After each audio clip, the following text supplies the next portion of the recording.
That is all ice.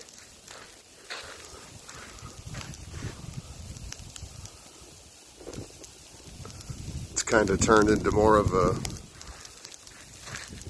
oh no, not a, it's so cold out here I can't even think.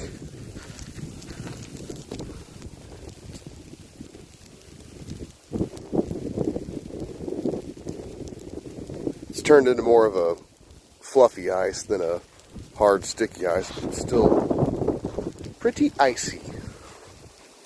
Great ice storm of 2023 apparently.